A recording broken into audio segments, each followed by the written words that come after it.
Hello friends, today's our topic is osteoradionecrosis. It is an important topic of oral medicine and radiology and oral surgery. Let's start. Introduction. Osteoradionecrosis is a radiation induced pathological process. तो जैसे कि first line में पता चल रहा है और अगर हम इसके नाम को भी देखें तो ओस्टियोरेडियोनेक्रोसिस, ओस्टियो वर्ड का मतलब होता है बोन, रेडियो मतलब रेडिएशन एंड नेक्रोसिस मतलब टिश्यू डेथ। तो रेडियोनेक्रोसिस वर्ड अपने आप में ही अपने आप को डिफाइन कर रहा है कि एक ऐसी कंडीशन है बोन की जो रेडिएशन की वजह से होती है और बोन डेथ हो जाती है। It is a radiation induce pathological process. जैसे मैंने अभी आपको बताया कि रेडिएशन से इस इंड्यूस होने वाली, रेडिएशन से शुरू होने वाली पैथोलॉजिकल प्रोसेस है, characterise by the chronic and painful infection and necrosis. ये क्या है? क्रॉनिक कंडीशन है, ठीक है, आपको एक दो दिन में नहीं होगी। जब आप क्रॉनिक एक्सपोजर ले रहे होगे रेडिएशन का तभी ये इंड्यूस होगा। ये पेनफुल इन्फेक्शन है, पेन होता है पेशेंट को और नेक्रोसिस हो जाती है, सेल डेथ हो जाती है। This is one of the most serious complication of radiation. तो ये बहुत ही सीरियस कॉम्प्लिकेशन है रेडिएशन से होने वाला। जब भी हम हेड एंड नेक रीजन में किसी भी ट्यूमर का ट्रीटमेंट करते हैं, एज वी नो कि radiotherapy is one of the treatment of tumour, head and neck region का। तो जब भी हम ट्यूमर वगैरह का ट्रीटमेंट करते हैं तो उसमें हमें रेडियोथेरेपी चलानी होती है पेशेंट की, जिसमें उसका क्रॉनिक एक्सपोजर होता है रेडिएशन का और चांसेस होते हैं ओस्टियोरेडियोनेक्रोसिस के। Then factor leading to osteoradionecrosis. तो जैसा कि मैंने आपको अभी बताया कि ट्यूमर के ट्रीटमेंट के टाइम पे हम ओस्टियोरेडियोनेक्रोसिस हो सकता है। इसी तरह से और भी फैक्टर्स होते हैं जो विच इज़ रिस्पॉन्सिबल फॉर ओस्टियोरेडियोनेक्रोसिस। तो हम शुरू करते हैं। पहला फैक्टर है हमारे पास irradiation of an area of previous surgery before adequate healing had taken place। तो इस लाइन में हमें क्या बताया गया है कि फॉर एग्जांपल कोई हमारा एरिया है, वहाँ हमने सर्जरी कर दी है लेकिन उसकी हीलिंग होने से पहले ही वहाँ पे हमने रेडिएशन दे दी है। तो अगर ऐसा केस हो रहा है, रेडिएशन एक्सपोजर हो रहा है बिफोर हीलिंग, तो उसकी वजह से भी ओस्टियोरेडियोनेक्रोसिस हो सकता है। Next, irradiation of lesion in close proximity of bone. ठीक है, किसी ऐसे लीजन को हमें रेडियो एक्सपोजर करना जो बोन के प्रॉक्सिमिटी में है।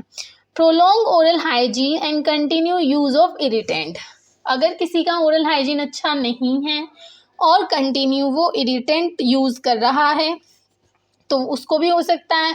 Poor patient cooperation is managing irradiated tissue, surgery is irradiated area. ठीक है, failure to prevent trauma to irradiated bony area. तो जो भी हमारा बोनी एरिया रेडिएशन एक्सपोजर हुआ है वहाँ पे अगर हम उसके ट्रॉमा को उससे प्रिवेंट नहीं कर सकते किसी भी ट्रॉमा से, तो भी चांसेस होते हैं। अब आया हमारा पैथोजेनेसिस। तो ये सारे हमने इंट्रोडक्शन देखा, उसके फैक्टर्स देखे। अब हमारा पैथोजेनेसिस कि कैसे कैसे हमारा ओस्टियोरेडियोनेक्रोसिस शुरू होता है और कंटिन्यू होता है। First, radiation lead to the damage to vasculature. तो जो हमारी रेडिएशन होती हैं, रेडिएशन की वजह से हमारा ब्लड वेसल्स का डैमेज होने लगता है। ठीक है, जो हमारी रेडिएशन है वो ब्लड वेसल्स का डैमेज कर देती हैं। ठीक, उसके बाद क्या होगा? Invasive doses of radiation destroy osteoblast and lesser extent to osteoclast. सबसे पहले वेस्कुलेचर का डैमेज किया, उसके बाद ओस्टियोब्लास्ट सेल को डिस्ट्रॉय किया। हमें पता है कि हमारे पास दो सेल्स होती हैं, एक होती है ओस्टियोब्लास्ट और एक होती है ओस्टियोक्लास्ट। ठीक है, हमारे पास ओस्टियोब्लास्ट हैं और ओस्टियोक्लास्ट हैं। जैसे मैं आपको पहले भी बता चुकी हूँ, ब्लास्ट जो होती हैं वो फॉर्मिंग सेल्स होती हैं, मतलब बोन फॉर्मिंग सेल्स हैं, ये बोन को फॉर्म करती हैं, और ओस्टियोक्लास्ट सेल्स बोन को डिस्ट्रॉय करती हैं। ठीक है, तो इससे क्या होगा? सबसे पहले वेस्कुलेचर डैमेज किया इन्होंने, ब्लड वेसल को डैमेज किया, देन ओस्टियोब्लास्ट को डिस्ट्रॉय किया और ओस्टियोक्लास्ट को एक्सटेंड किया। Subsequent radiation to tissue cause partial necrosis of bone. उसके बाद नेक्रोसिस हो जाएगा बोन का. नेक्रोसिस होने की वजह से हाइपोसेल्युलरिटी दिखती है. हाइपो वर्ड का मतलब होता है डिक्रीज होना. ठीक है, अगर लिख रहा है हाइपोसेल्युलरिटी, हाइपो का मतलब डिक्रीज होना, रिड्यूस होना, सेल्युलरिटी का मतलब सेल का सेल्स. तो हाइपोसेल्युलरिटी में क्या होगा, सेल डिक्रीज हो जाएंगी. हाइपोवेस्कुलरिटी में वेस्कुलेचर डिक्रीज हो जाएगा. हाइपोटॉक्सिसिटी हो जाती है बोन मैरो की. ठीक है, next decrease in the mineralisation of bone. Bone का मिनरलाइजेशन डिक्रीज होता जाता है. हमें पता है कि अगर बोन हेल्थी है, बोन अच्छी है, तो उसका मिनरलाइजेशन होना बहुत ज़रूरी है. अगर बोन का मिनरलाइजेशन ही नहीं हो रहा है तो बोन बहुत ज़्यादा वीक हो जाएगी. ठीक है, तो अभी तक हमने क्या पढ़ा, अगर हम शॉर्ट में देखें, सबसे पहले हमारी रेडिएशन की वजह से हमारा वेस्कुलेचर डैमेज हुआ. उसके बाद हमारी ओस्टियोब्लास्ट डिस्ट्रॉय हुई हैं और हमारी ओस्टियोक्लास्ट एक्सटेंट हुई हैं. फिर हमारी बोन का नेक्रोसिस हुआ है जो कि पार्शल है, मतलब छोटे छोटे हिस्सों में. हाइपोसेल्युलरिटी दिखेगी, सेल का नंबर कम होगा, सेल्स कम होंगी, वेस्कुलरिटी कम होगी और टॉक्सिसिटी हो जाएगी, हाइपोटॉक्सिसिटी हो जाएगी बोन मैरो की. उसके बाद हमारा जो मिनरलाइजेशन है बोन का वो डिक्रीज हो जाता है, कम हो जाता है. नेक्स्ट, बोन गेट्स ब्रिटल और अल्टर्ड. ठीक है, अब इतनी सारी प्रोसेस बोन के अंदर चल रही हैं तो डेफिनेटली वो अल्टर होगी, वो वीक हो जाएगी. जब उसमें मिनरलाइजेशन ही नहीं हो रहा है तो वो बोन वीक हो जाएगी, उसमें वेस्कुलरिटी नहीं है, वो ब्रिटल हो सकती है, वो अपनी रिकवरी नहीं कर पाएगी. तो बोन गेट्स अल्टर्ड और ब्रिटल. डेथ ऑफ बोन, उसके बाद क्या होता है, बोन की डेथ हो जाती है. और इन सब प्रोसेस की वजह से हमारा ओस्टियोरेडियोनेक्रोसिस हो जाता है. तो this is all about the pathogenesis of osteoradionecrosis. Next, clinical features of osteoradionecrosis. First, mandible is more commonly affected as compare to maxilla. जो हमारी मैंडिबल होती है वो ज़्यादा अफेक्टेड होती है मैक्सिला से. क्यों? क्योंकि जो हमारी मैक्सिलरी बोन है वो ज़्यादा ड्यू टू जो हमारी मैक्सिलरी बोन है उसमें ज़्यादा वेस्कुलरिटी है और हमारी मैंडिबल बोन में कम वेस्कुलरिटी है. ठीक है, हमारी मैंडिबल बोन में कम वेस्कुलरिटी होती है, कम ब्लड सप्लाई होती है और मैक्सिला में ज़्यादा होती है. तो मैंडिबल बोन हमारी ज़्यादा अफेक्टेड होगी मैक्सिला से. क्यों? क्योंकि वेस्कुलरिटी की वजह से. Mostly the posterior reason of mandible is affected. ज़्यादातर केसेस में हमें मैंडिबल का पोस्टीरियर रीजन अफेक्टेड दिखा है. जैसे कि आप पहले ही जानते होंगे हमारी मैंडिबल है और ये रीजन होता है मैंडिबल का पोस्टीरियर रीजन. तो ये एरिया अफेक्टेड होगा. There is also presence of intermittent swelling with drainage of pus extra orally. ठीक है, there is also presence of intermittent swelling. Intermittent swelling का मतलब क्या होता है कि बार बार स्वेलिंग आना.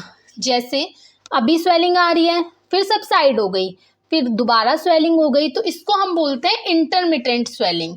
जिसमें हमें स्वेलिंग फ्री पीरियड भी दिखता हो तो वो होती है हमारी intermittent condition. With drainage of pus extra orally. इसमें हमारा पस का ड्रेनेज होता रहता है जो कि एक्स्ट्रा ओरली होता है. ठीक है, pain is severe which continue from week to month. जो हमारा पेन होगा वो बहुत ही ज़्यादा सीवियर होता है जो कि वीक से कंटिन्यू करता है मंथ तक. ठीक है, हो सकता है कुछ वीक तक रहे या मंथ तक रहे. Persistently drainage sinus are present. जैसा कि हमें बताया भी ड्रेनेज होगा पस का तो हमारा साइनस प्रेजेंट होगा. Bone exposure is hallmark of osteoradionecrosis. Bone expose हो जाती है, ठीक है, हॉलमार्क है. As the bone become necrotic due to lack of blood supply of bone blood sequestrum is form. ठीक है, अब इस वर्ड का मतलब क्या है. इसने कहा जैसे ही बोन में नेक्रोटिक टिश्यू हो जाता है, ब्लड की सप्लाई नहीं होती. हम अभी बार बार पढ़ के आ रहे हैं कि सबसे पहले ब्लड सप्लाई कट होगी जिसकी वजह से टिश्यू का नेक्रोसिस हो रहा है. ठीक है, हमने यही तो पढ़ा कि ब्लड सप्लाई कट हुई, उसके बाद अलग अलग स्टेप के बाद लास्ट में नेक्रोसिस हो रहा है, ब्लड का नेक्रोसिस हो रहा है। तो अब यहाँ पे सीक्वेस्ट्रम का मतलब क्या है? सीक्वेस्ट्रम का मतलब होता है नेक्रोटिक टिश्यू का छोटे छोटे पार्ट में कट जाना। फॉर एग्जाम्पल ये आपका नेक्रोटिक टिश्यू है, ठीक है, ये आपका नेक्रोटिक टिश्यू है। तो अगर इसके छोटे छोटे पार्टिकल अलग हो गए हैं तो इसे हम बोलते हैं सेक्वेस्ट्रियम, ठीक है। ये क्या है? नेक्रोटिक टिश्यू के छोटे छोटे पार्ट्स हैं, okay. Pathological fracture of bone is a common feature. Pathological fracture देखने मिलता है हमें बोन का, क्योंकि हमें पता है कि बोन की क्वालिटी बहुत ही ज़्यादा कॉम्प्रोमाइज़ हो चुकी है, बहुत ही ज़्यादा अल्टर हो चुकी है हमारी बोन, तो उसमें पैथोलॉजिकल फ्रैक्चर दिखते हैं। लास्ट हमारा है ट्रीटमेंट। ट्रीटमेंट में हम क्या करते हैं? Debridement of necrotic tissue. सबसे पहले हमें नेक्रोटिक टिश्यू का डिब्राइडमेंट करना है, उसे रिमूव करना है, साथ ही हमें सिक्वेस्ट्रियम को भी रिमूव करना है, ठीक है। जैसा कि मैंने अभी आपको बताया, ये भी हमारे नेक्रोटिक टिश्यू के ही पार्ट होते हैं। तो हम नेक्रोटिक टिश्यू को डिब्राइड करेंगे और सिक्वेस्ट्रम को। नेक्स्ट है एडमिनिस्ट्रेशन ऑफ इंट्रावेनस एंटीबायोटिक। हमें इंट्रावीनस एंटीबायोटिक देना है क्योंकि एक इन्फेक्शन है, और हमें हाइपरबैरिक ऑक्सीजन थेरेपी देनी है जो कि हमारी हीलिंग को प्रमोट करती है। Maintenance of oral hygiene is necessary. हमारा ओरल हाइजीन होना बहुत ही मस्ट है, ठीक है। This is all about the osteoradionecrosis. ये शॉर्ट नोट में आ सकता है ओरल सर्जरी में और ओरल मेडिसिन एंड रेडियोलॉजी में। अगर मेरी वीडियो पसंद आई हो प्लीज़ लाइक शेयर सब्सक्राइब करना, it's really motivating me. Thank you.